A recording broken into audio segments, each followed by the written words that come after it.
Hey YouTube, today we got the Budweiser alcohol-free, beer-free. And this isn't that American Budweiser that everyone hates. This is the real Czech Budweiser Budvar beer. And if you haven't heard of this beer before, well, it's a pretty simple story.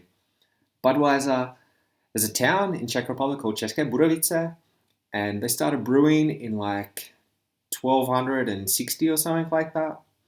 And they're a town that's always protected their beer. Back in the day, there was a mile right where no one else could establish like a brewery or a pub in like a mile's radius. And this got extended, and the townspeople and actually their army would enforce this so nothing else could pop up. Okay, so they could protect their territory in Czech Republic, but in the 1800s, there were Czechs immigrating to the US, and a guy called, what's his name I wrote down? C. Conrad. He came up with the idea that, yeah, Americans are getting taste for this like German Czech beer. I want to put something on the market. And he wanted to find something that English speakers could pronounce, so he came up with Budweiser.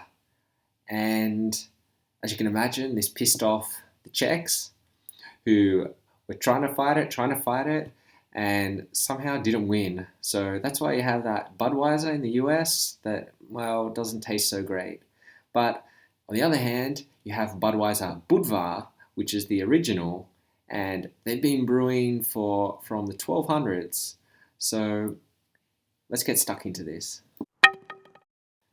Okay, this is a pretty nice bottle. It's simple. I really like this writing on the Budweiser labels. I think it's cool. You see this has got completely foil sealed top. So I'm not sure if anything is actually on the cap or it's blank, but I'll find out in a minute. And yeah, there's Budvar logos on it. So pretty cool bottle. Yeah, it turned out to be just blank.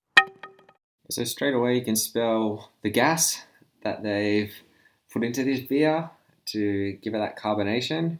Great. But that's already starting to disperse, and you can smell the caramelization. Yeah, this is smelling that sort of sweetness that you get out of these Czech lagers. Yeah, I think you could give this to most people and they would just say this is a Pilsner. I mean, it's got that very light yellow, like super pale honey color, moderate carbonation coming up there, nice smooth head. This looks like a Pilsner. It's really good. That's really good. That is. It's got a bit more flavour. Sometimes the Pilsners have no flavour at the start. This has got some flavour right from the start. And that sweet like caramelization just starts building up as you drink it. This is a nice beer. This is...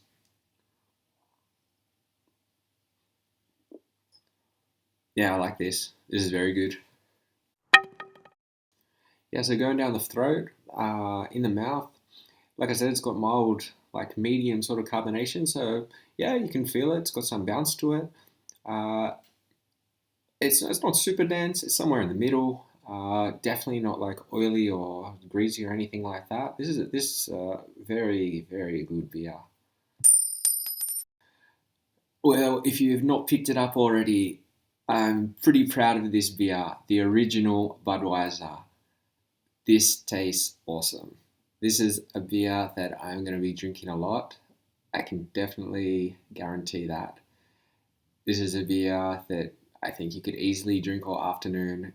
It's got that beautiful Pilsner taste of the sweet caramelization.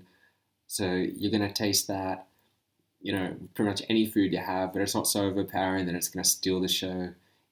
This is a beer that I would look forward to after like a long run or something. This is super tasty. So if you can, get your hands on this. I'm pretty sure Budweiser, the original Budweiser, is in like 50 countries now. So probably have a pretty good chance of finding this. And let me know what you think. Subscribe. Got some more reviews coming up this week. I'm going to go back to the brewery Bernard and try out some of their flavoured beers. So we'll see how that goes. See ya.